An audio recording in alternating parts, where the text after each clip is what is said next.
This is Roger Stone for American Sovereign Bullion. Since 2020, the U.S. dollar has lost over 20% of its purchasing power. Meanwhile, gold continues to rise. Call 844-272-2428 or go to asbgold.com now to get your free gold and silver guide and learn how to protect your wealth with physical gold and silver delivered to your door or held in a gold IRA today. So go to asbgold.com now. Don't wait for the markets to drop. That's asbgold.com.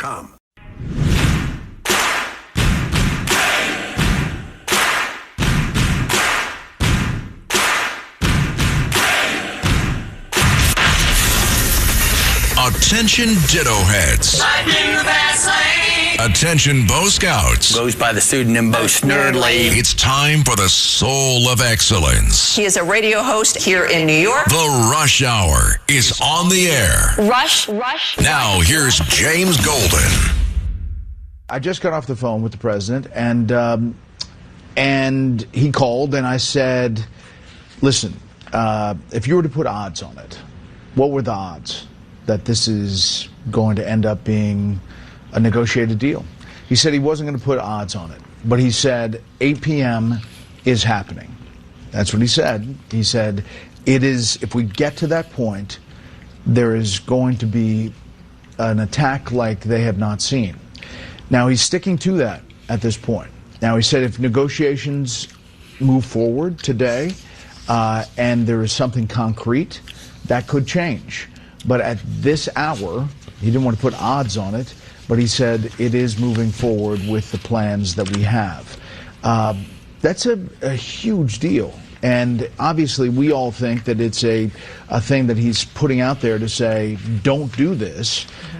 He says he doesn't want to do it, but he is, at this hour, sticking to it and saying it might be likely if they don't come to the table. Brett, Well, they're not at the table. That was Brett Baer, ladies and gentlemen, Fox News, about an interview. He said Donald Trump called him to talk about this. Anyway, the 8 p.m. deadline holds, and so tonight, Democrats are losing their minds, including Marjorie Taylor Greene, all of them demanding that Trump vacate office, that he be thrown out of office, kicked out of office. Ever since the Vietnam, Democrats have taken every opportunity they can to side with America's enemies, and that continues to this day. There is other news out here. We're going to touch on some of it, but we will spend some time on Iraq. This is Bo Snerdley, James Golden. Iran. Did I say Iraq? Yes, Iran. I'm sorry. Just an old muscle memory reflex attacking the throat, the voice. It is a Tuesday edition of Bo Snerdley's Rush Hour, fastest hour in American media. Carlos, I saw a headline this afternoon, or this morning actually, that some sort of tourney came to a conclusion. Some tourney, and somebody won something and was all a celebratory, and I figured I'd ask you about it. I think this is a continuation of that March Sadness thing. Do I have that right? Did it finally come to an end here, going into a full week into April? Yeah, it was the tournament finished. Concluded last night with Michigan beating UConn for the championship. It was okay. So Michigan beat Alaska. I don't know. The enthusiasm is like for the first 2 weeks when like everybody's playing everybody. It's like all these games and everybody. So nobody cares.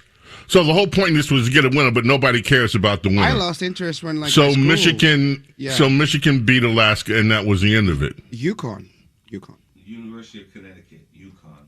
Oh, I thought you meant UConn, as in, up in Canada, you know. The mascot is the Huskies, so it does throw you off. The mascot's the Huskies. Mm-hmm. They're named UConn, but they're really in Connecticut. Yep. Okay. Yep. And what team beat them? The Michigan Wolverines. Okay. Does anybody care? No. I mean, Michigan people. Michigan. Yeah. Oh, okay. Thank you. So another one of your people that you have, what does he call himself now, this Mr. West character? Kanye?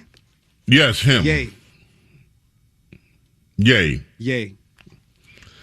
Well, apparently the answer is nay, not yay, because he wanted to do a concert over in the UK, across the pond, and I think this is something called the Wireless Festival, which means he should be able to do it anyway, because after all, it's wireless, and so why?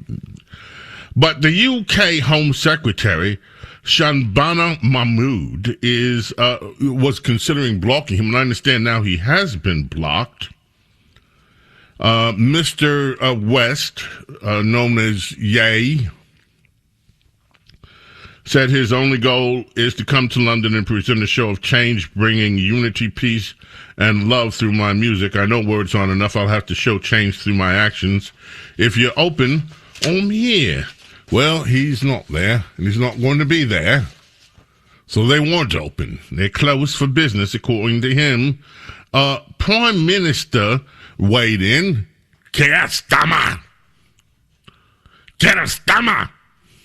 weighed in and told the Sun newspaper it was deeply concerning that Mr. West was booked to perform despite his previous anti-Semitic remarks.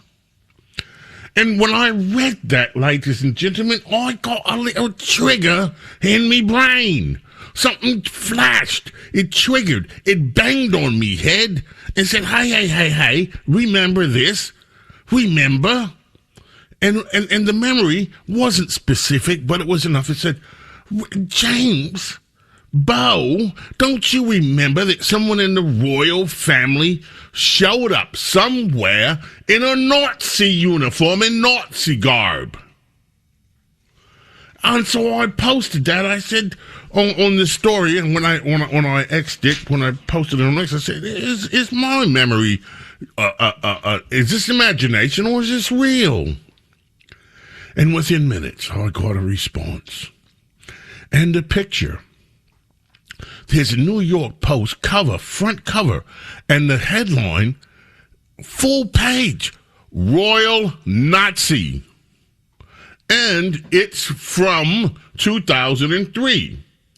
It was Prince Harry who dressed up and went to a party in a Nazi uniform. And let's see, there was quite a lot written about it at the time. Here's the CNN version of it. Thursday, January 13, 2005, London, England. Dateline, Britain's Prince Harry has apologized for wearing a Nazi uniform to a party, admitting he made a bad choice. And saying through his publicist, I'm very sorry if I caused any offense. The apology was released that week on Wednesday by the Clarence House press office.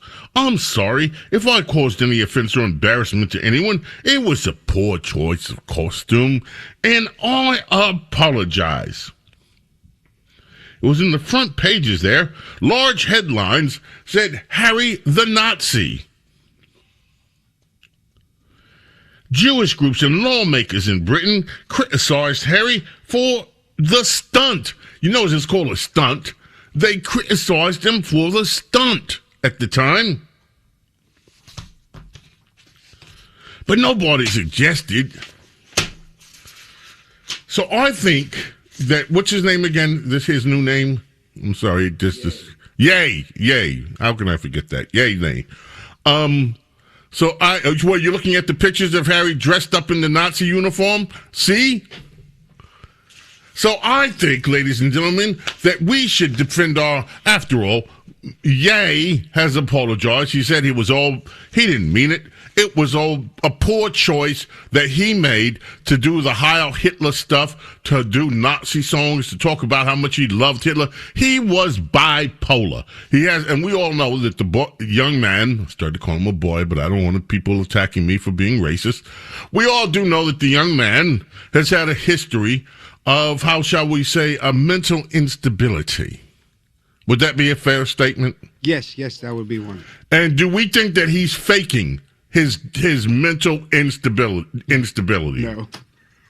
It's real.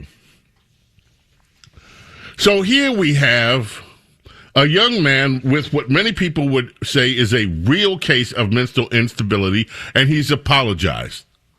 We have a royal member who just said, I'm sorry, I dressed up like a Nazi. And they said, okay, all's forgiven, all's forgiven. Until he married that black woman.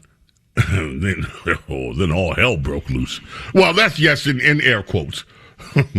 But then all hell broke loose over there and over here. But nobody's saying Harry the Nazi anymore. They've forgiven him for it. So I think that Mr. Ye's representatives ought to talk to the people over at the Home Office over there and just say, listen, what's good for Harry is good for Ye. Ye? Or Ye? And let him go over there and see what happens. All right, let's take a break. We got Iran to discuss. We have things to do. James Golden Snerdley, fastest hour in American media. Do not go away. Rush. This is the Rush Hour with James Golden. Bo Snerdley.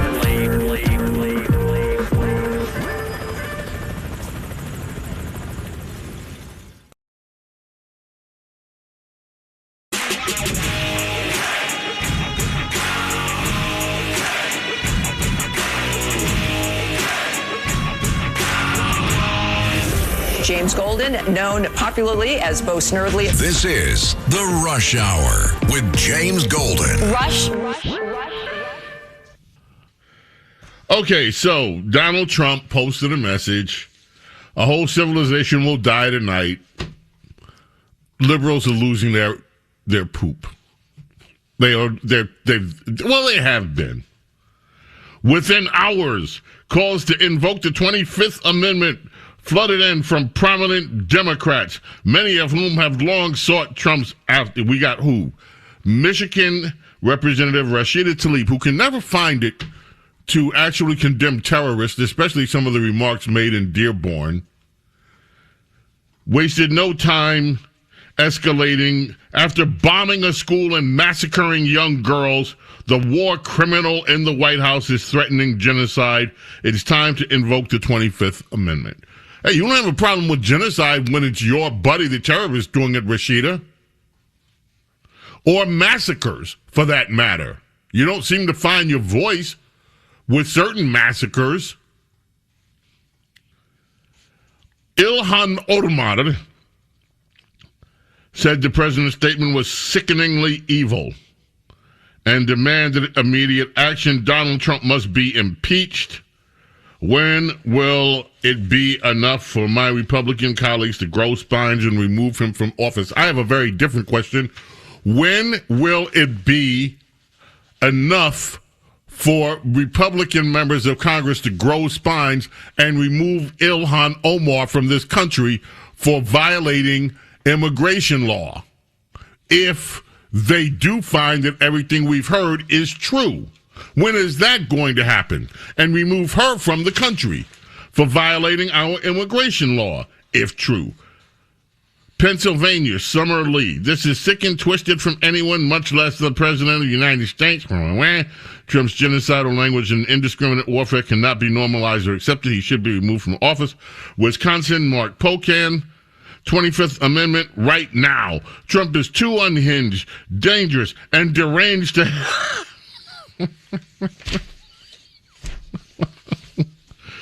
and deranged to have the nuclear codes. Georgia Representative Nikema Williams.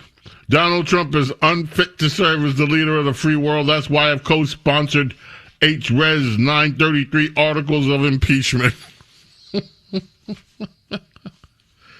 Another Democrat, former Congresswoman Marjorie Republican Congresswoman MTG.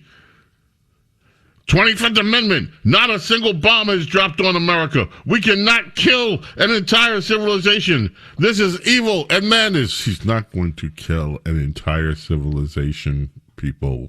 He's not going to do that. He's not going to do it.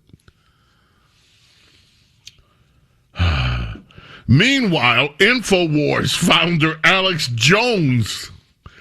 How do we 25th Amendment his ass? Hey, Alex, Pay back the $1 billion that you owe the families of people that you slandered, you abused with your fake conspiracy claims about Sandy Hook first. Why don't you take care of that?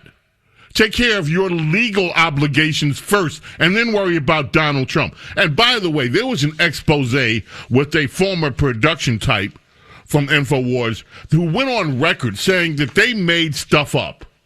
They dressed up people in costume at the border and filmed it and pretended it was footage of a terrorist sneaking in the country, was among the other cases. So, Alex Jones, why don't you deal with your legal issues, pay off the families before you start talking about Donald Trump with your fake news ass? James Golden and Snerdley. It is the Tuesday edition of Bo Snerdley's Rush Hour. We shall return. Please stay here with us.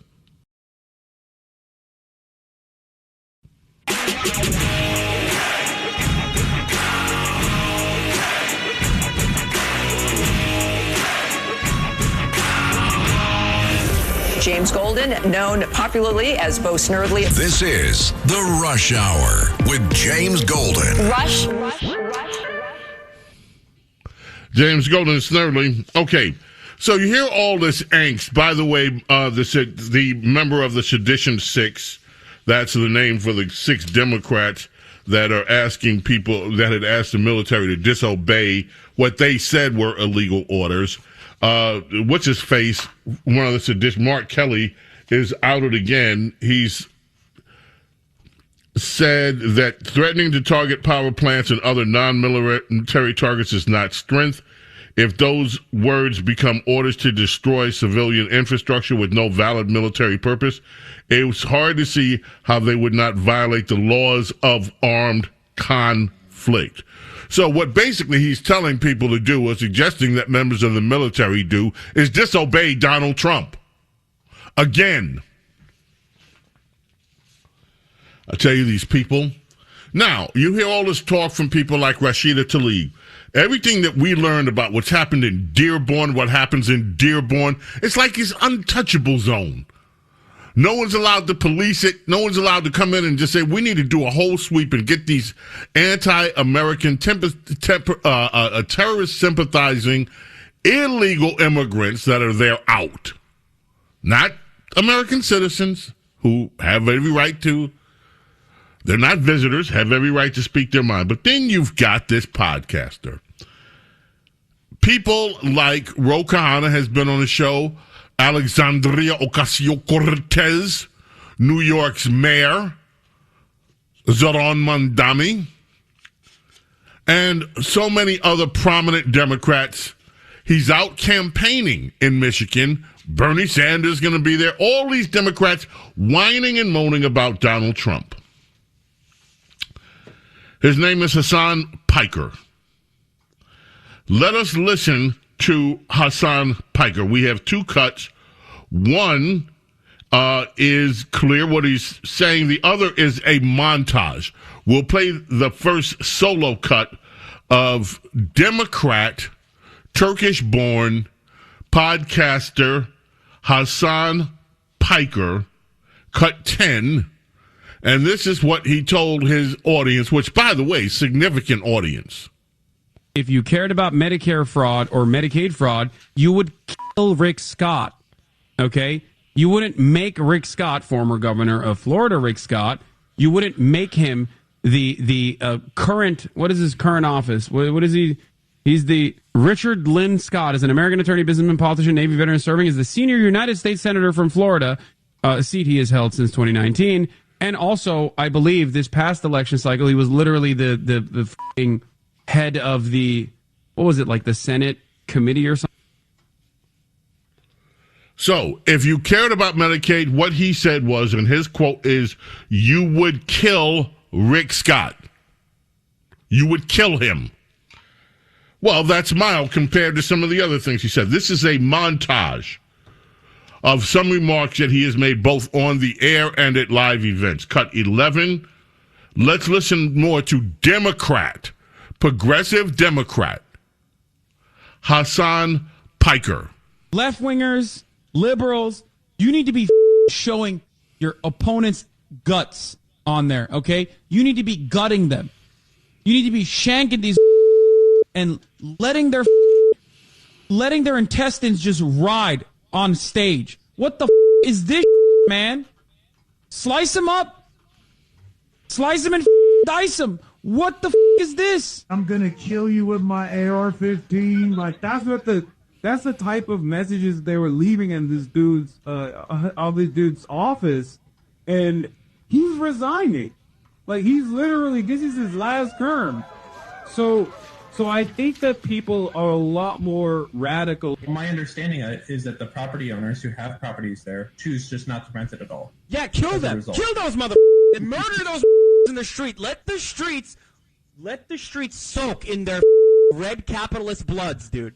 What the is wrong with this dude? Didn't he go to war and like literally lose his eye because some mujahideen, a brave soldier, his eye hole with their? Isn't that how he lost his eye? Because he got his eye hole. America deserved 9/11, dude. I'm saying. And I don't support the state of the United States of America. That's him.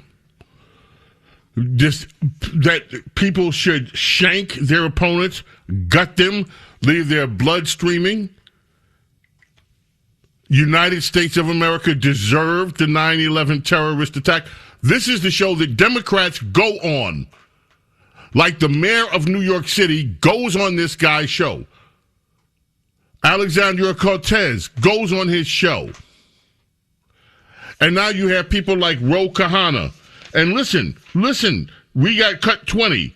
Ro Kahana was on NBC News and was asked about it. And this is what Ro Kahana had to say about going on Hassan Piker's show, Cut 20.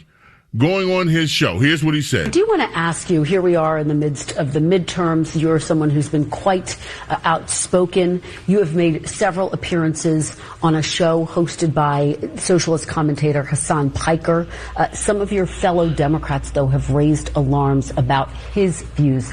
Here are two members of a left-leaning think tank. This is how they put it. They wrote, quote, "No left-wing agitator is more influential and extreme than Twitch streamer Hassan Piker. He's referred to ultra-Orthodox Jews as inbred, employed anti-Semitic dog whistles, bloodthirsty, violent pig dog against an anti-Hamas viewer of his stream, compared liberal Zionists to liberal Nazis, and said Hamas is 1,000 times better than the Israeli state." Now, Hassan Piker says some of his comments have been taken out of context, but he largely stands by them. Do you have any regrets about appearing on his show? None, and I would go again. So, this guy uses anti-Semitic tropes. He demands that people kill Republicans, kill Senator Rick Scott. If you care about Medicare, he wants to see his opponents, political opponents, gutted with their intestines running in the street. The United States deserved 9/11 terrorist attacks with 3,000 Americans killed. We deserve that to happen. The families of those killed in 9/11 deserved to die. And Ro Kahana and other Democrats find no problem going on his show. But yet, they are now calling for Donald Trump to be removed because Donald Trump is using language that they don't like to try to defeat an enemy of the United States that has been at war with the United States for 47 years. And there's nothing odd about that. Ever since Vietnam, you pick the enemy of America, and elected Democrats will side with the enemy, whether it's Jane Fonda going to North Vietnamese, sitting on their tanks, berating Americans, or whether it's the subtle way that Democrats ever since,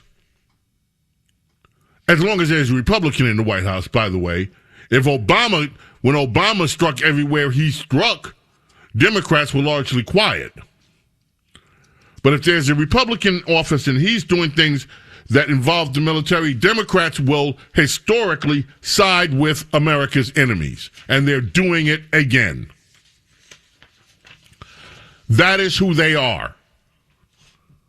They will side with illegal immigrants who murder American citizens. They will side with illegal immigrants who came here who were defrauding the United States. They side with the illegal immigrants. If there's an Islamist, this regime in Iran, this revolutionary Islamist regime that has done atrocities to their own people. Rashida Tlaib doesn't talk about any of the atrocities they've done. What she singles out is, and it had to be a mistake if it is that we were responsible for that school, and it's horrible. And it should have never happened. But she singles that out. She doesn't talk about the 40-some-odd thousand people that the Iranian regime killed of their own just recently. She doesn't talk about the hundreds of American military that they have killed, directly or indirectly. No, she sides with the enemy, because that's who Democrats are. You show me an enemy of the United States, I'll show you a Democrat who will side with the enemy over the United States, because that's who they are.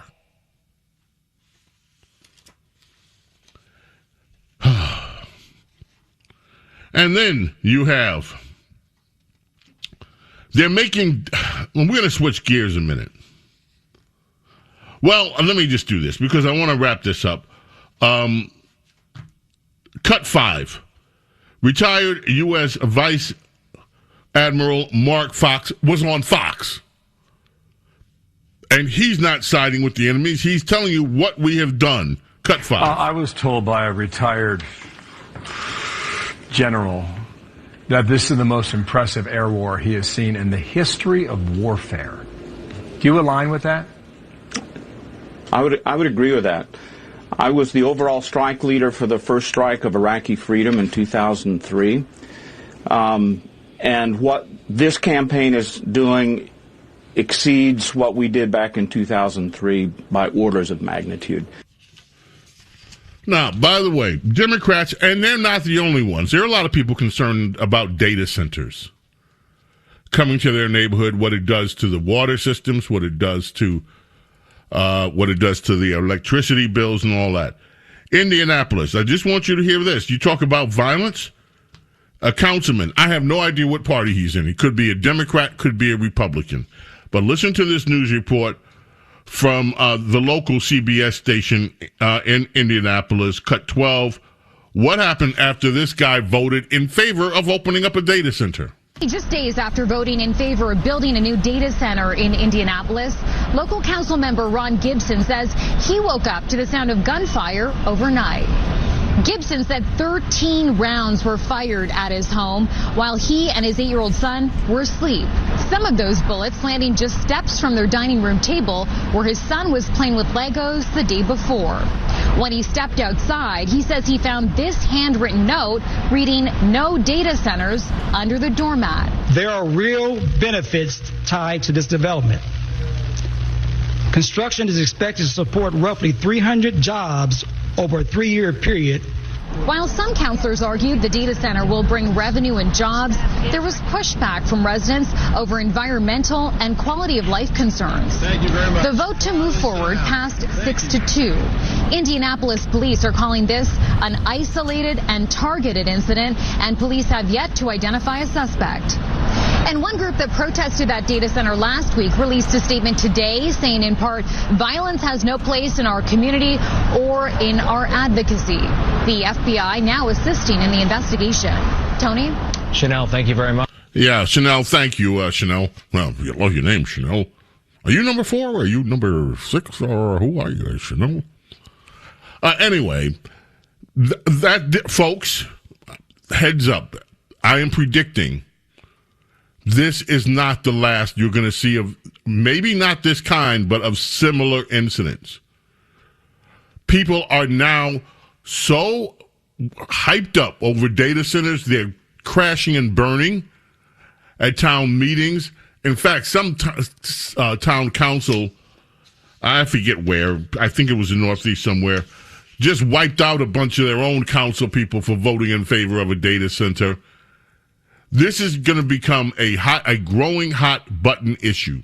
Take my word for it. It is happening and is going to continue to happen. on a positive front. Cut one, Donald Trump with this. When we can, I look forward to seeing you in the Oval Office.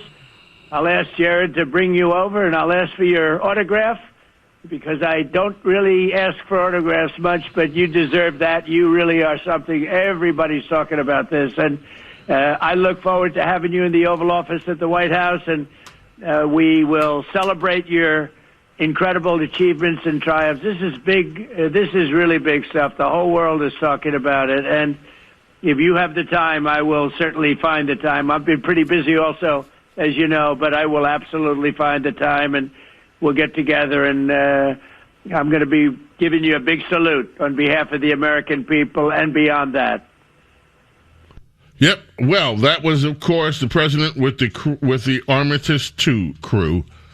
They're due to splashdown home on Friday. Hopefully, I can reach our astronomer on it. And Saturday, I'm having Michael Gillum on the Saturday show. He's such a dear friend of mine now, and like a brother. He is just the amazing astrophysicist, science editor. He's got a new movie coming out, and he is, of course, very in tune spiritually, and so it's about that. It's about the connection between the astrophysics world and the spiritual world and all that. So he's going to be on Saturday to talk about his movie. I can't wait. And Gary Swangan, who's our astronomer, I can't wait to talk with him about these pictures. Folks, if you did not see the pictures of the far side of the moon, wow-wee. Wow-wee. James Golden Snerdley with you here. It is a Tuesday edition of Bo Snerdley's Rush Hour, fastest hour in American media. Do not go away. Rush. This is the Rush Hour with James Golden. Bo Snerdley.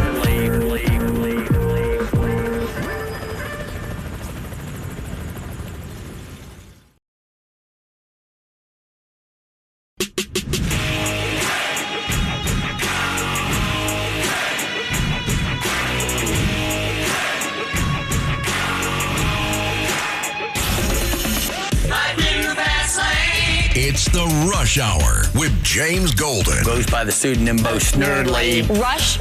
Now, here's James Golden. About angels. Wow, beautiful. The angel just walked in.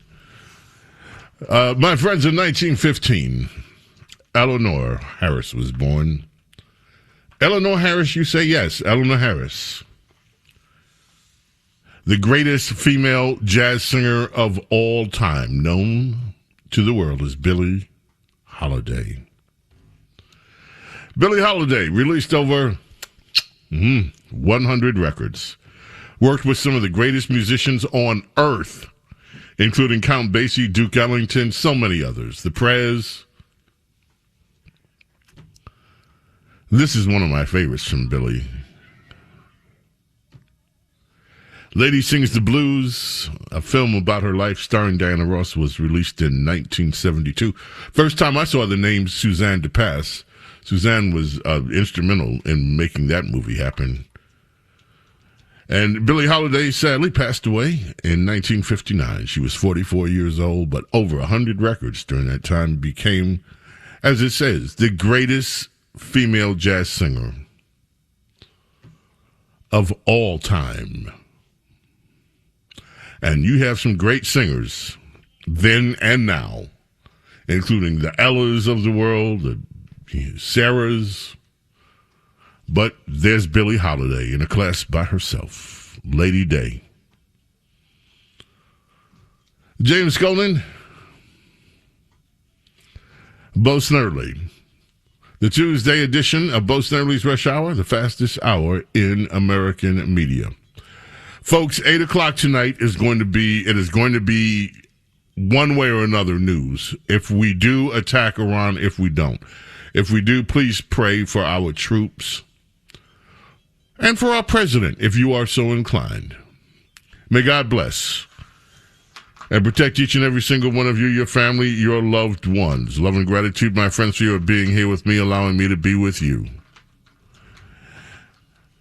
God willing, we're back tomorrow for the Wednesday edition of Bo Snerdley's Rush Hour. Until then, I bid you adieu.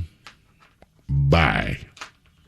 This is Greg Kelly. Donate now to Toys for Tots, which works year-round. Go to toysfortots.org. Toys for Tots supports children in need throughout the year with programs like the Toys for Tots Literacy Program. Established in 2008, it has provided over 63 million books to disadvantaged children. The Toys for Tots Literacy Program is committed to providing disadvantaged children with direct access to books and educational resources that enhance their ability to read and communicate effectively. Go to toysfortots.org.